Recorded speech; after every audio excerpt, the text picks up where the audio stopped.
Hello and welcome to this training titled The Number One Person You Need to Scale Your Business. This is one of the things that I am really passionate about teaching people. If you haven't met me already, my name is Laura Pennington. I run sixfigurewritingsecrets.com and betterbizacademy.com. I teach people how to become successful freelancers and make the most of their time, but I'm also an expert at building digital teams and helping people outsource so they can get more done. And that's why I wanted to put together this training about the number one person that you have to be able to scale your business successfully. You might be thinking, hey, it has to be me, right? I've been doing everything in my business. So there's a huge element of this. This is going to involve being more productive myself. The truth is that you're going to hit a point where you can't do it all yourself, and that's why you're going to need somebody else. Most bloggers, managers, entrepreneurs, and online biz owners will eventually all find themselves facing the exact same problem. Lack of time. You're going to run out of things you can do during a given day. We all have the same 24 hours within a day. And eventually, if your business is growing, you're going to find that you're working constantly. You're putting in late nights. You're getting up early mornings to get things done. And you still seem to have a lack of time. This could even lead to other problems in your business, like the ball getting dropped. If this is you, you're not alone because everyone gets to this point. It happened to me in 2014 when my writing business grew and I realized there were no more words that I could write in a given day, and there were no more hours I could sit at my computer. And I was facing this conundrum of how on earth do I grow my business when I'm doing all of this myself? And yet the answer there is so obvious. When you have a lack of time, there's many different ways that this can present negatively in your business. First of all, you're going to feel overwhelmed. You're going to feel like you're barely keeping your head above water. And when you're doing your work, you're always, barely making the deadlines, missing deadlines, feeling stressed out, having anxiety that you're not keeping up with everything that's on your to-do list. These are just all different ways that you can ultimately feel overwhelmed. Those missed deadlines could even cost you business, depending on the relationships that you have with other people. If you've promised somebody you're going to deliver something by a certain period and your overwhelm and lack of time has made it impossible for you to get that done, you could actually be contracting your business because people don't want to work with you. It can also lead to aggravation as well. You might feel day in and day out that you're just more frustrated than anything else and that you don't know exactly what to do to solve this problem. And that's why you've got to start looking outside of yourself.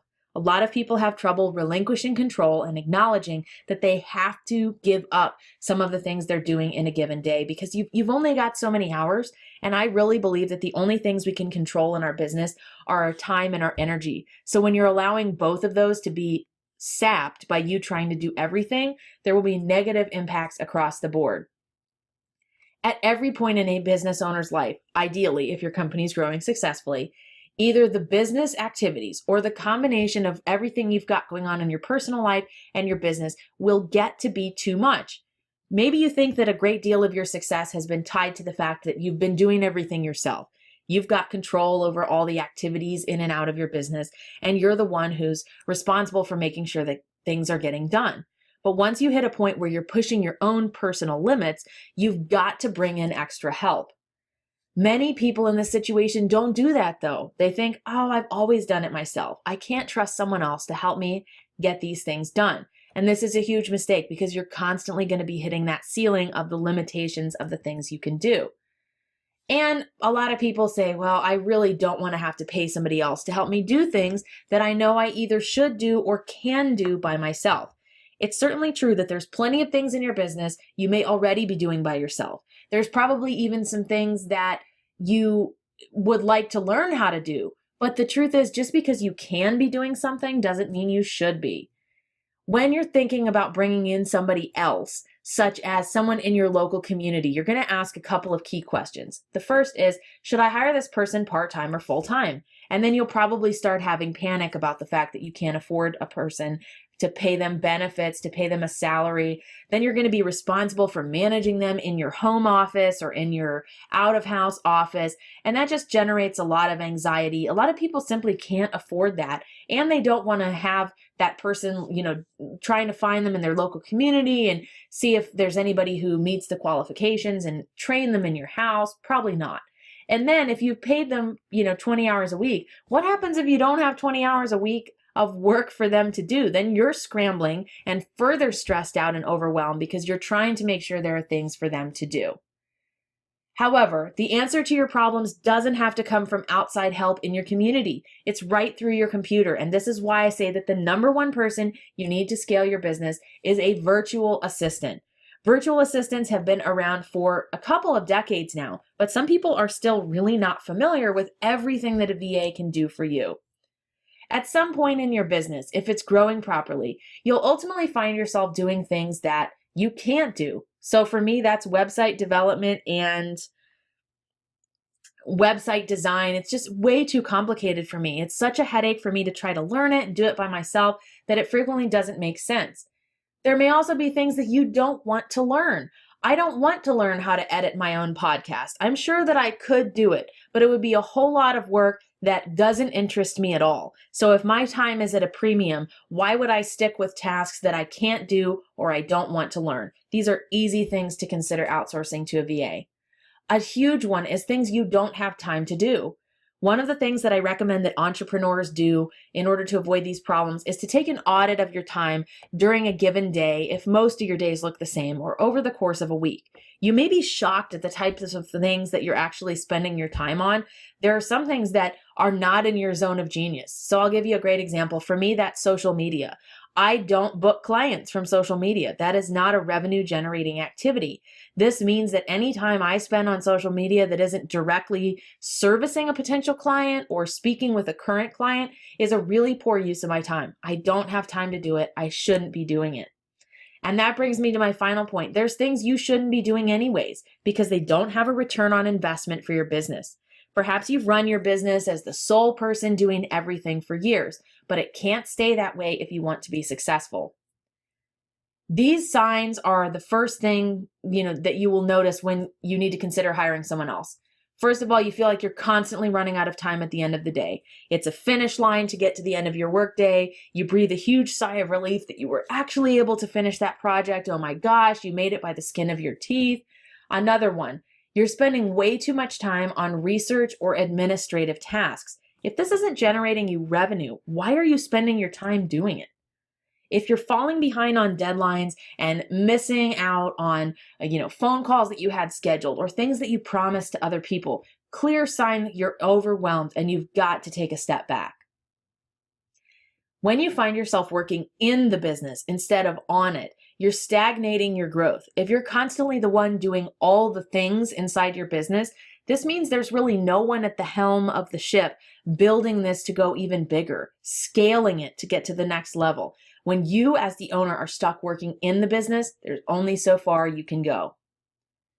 In order to grow your company, the truth is you have to outsource and delegate some tasks. You cannot do it all. Your first thought is probably, no, I can't do it. I'll lose control. Everything will fall apart. It'll be a total disaster. I'll lose even more business because I'm sure this person won't understand my way of doing things and will mess it up. That's not necessarily true. Remember, we've all got the same 24 hours within a day, but what matters is how you choose to spend those 24 hours. You are in control of that. And think of it this way, what if I told you that you could get up to 10 more hours of sleep per week, or you could learn 2 to 10 more hours worth of material every week, spend 10 more hours with your kids every week. These kinds of things, this freed up time is only possible if you tap into the number one person you need to scale your business, a virtual assistant. This is giving you time back. Imagine that this person will step into your business in a digital format, so they're not in your home office, they're not someone you have to train, one-on-one, they're not someone you have to find so many hours to fill, but they're eventually going to take up to 10 hours a week off your plate with a little bit of training. What would you do with those additional hours? Wouldn't that make a difference in your business and maybe in your personal life? Now imagine that you grow with this person.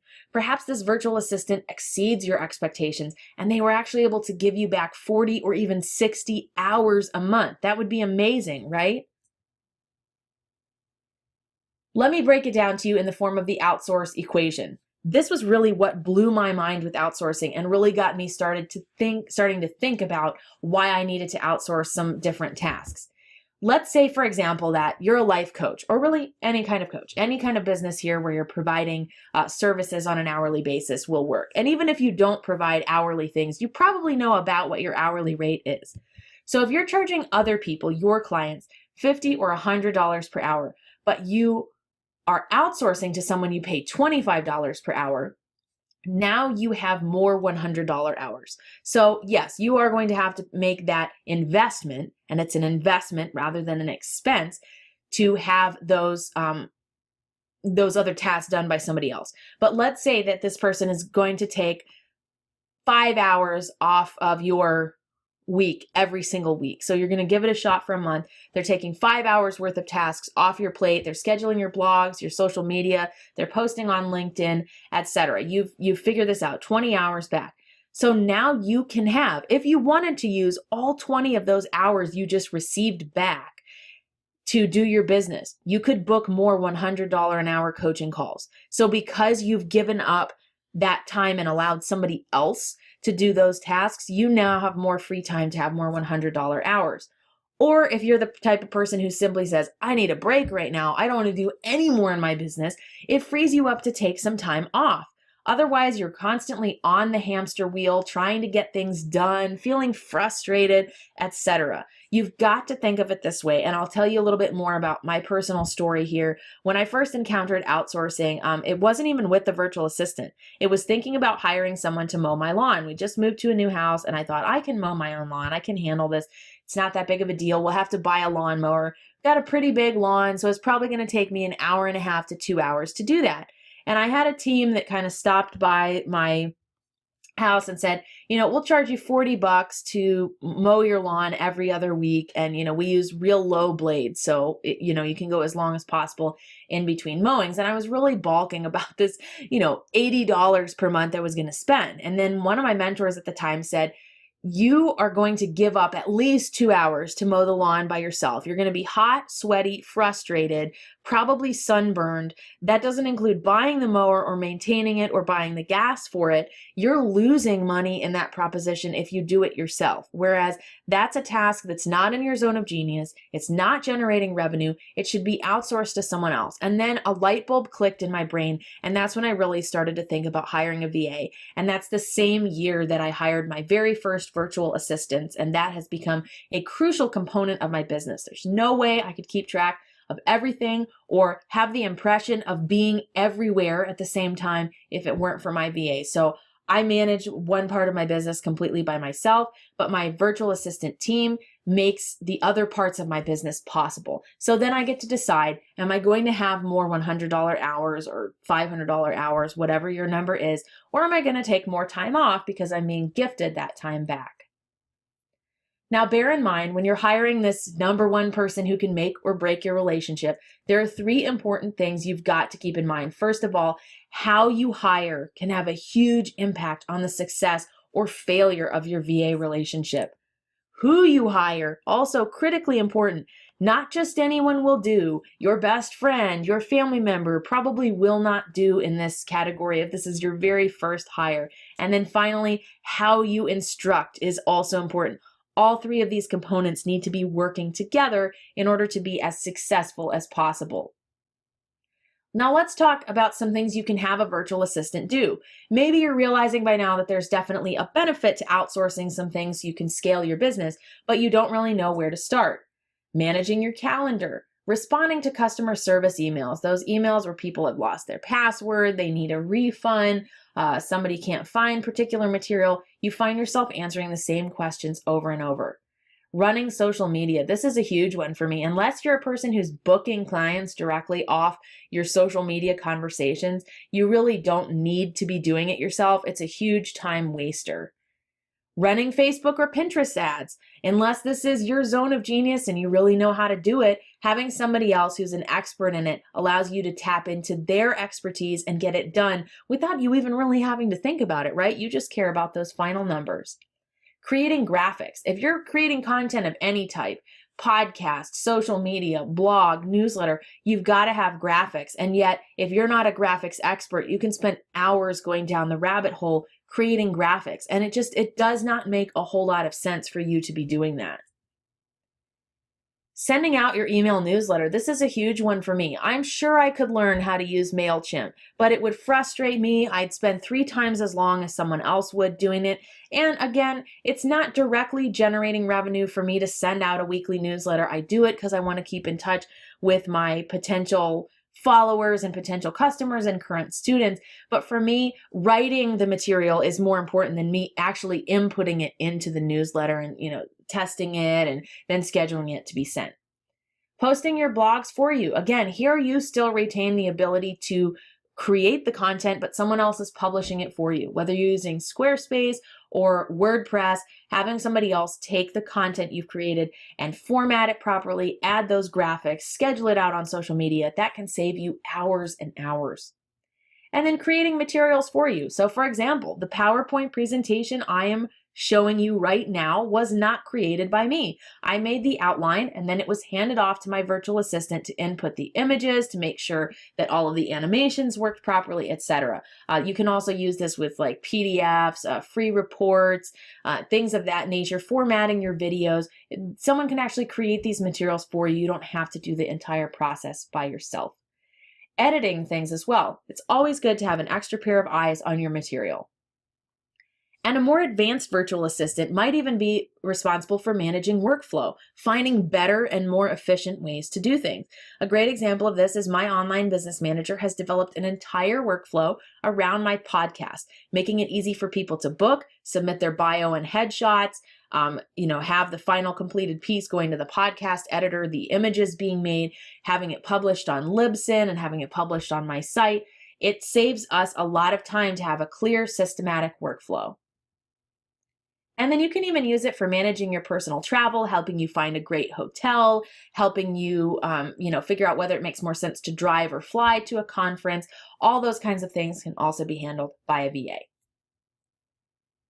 Now, a lot of people, even when they see the benefits of doing it, they still don't hire a VA.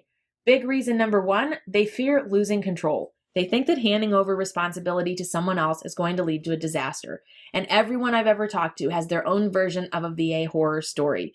Now, there's no doubt that you might not find the perfect person for you the first time around. I've worked with multiple VAs and only recently have found a system and a group of people that really works for my company. And yes, throughout that time, we've had mistakes made. There were people that I hired that I really wished I'd never worked with. But overall, those taught me important lessons about how to outsource and, how to instruct. Those 3 components, who you hire, and how you instruct, allowed me to get over this idea of being terrified to give up control. You think that your brand is going to be damaged if someone else is publishing your blogs for you or scheduling your social media and you're not the face of everything. But the truth is that your brand can actually be expanded if you're outsourcing in the right way, because as I shared earlier, you have the benefit of being in many different places at once, doing many things to the point where people will ask you, how do you do it all? How do you keep track of it all? Well, the secret is there's 2 or 3 people behind the scenes who are helping me stay on top of these activities every single week and publishing all my content so I don't have to. And then, of course, there's people who view this as an expense rather than as an investment. Remember that if you're passing off tasks to someone else so you can do more revenue-generating activities, it simply makes sense to hire another person who can help do these tasks for you. And I briefly want to talk about hiring a VA and how it's changed my business. I challenge you today, after participating in this brief training, what is one thing you're doing that you really should not be doing in your business? I guarantee you there's at least one. There's something you're wasting your time on, something you think maybe you need to be responsible for, but you don't actually need to do. I challenge you to consider that one thing and then ask this question. How could hiring a virtual assistant change the game for me? If I outsource that and then my next 2 to 3 tasks I came up with, how would that change my business? Now, I also have a comprehensive course all about how to hire and train your first VA, where to find somebody, what interview questions to ask, how to train them, the appropriate way to give somebody instructions, handling communication breakdowns. That will certainly help you achieve this and help you begin to bring freedom back to you and your business. I hope this training has been helpful and that you've learned a lot about the number one person that you need to have in order to grow your business and scale it successfully. Remember, you can't do everything on your own.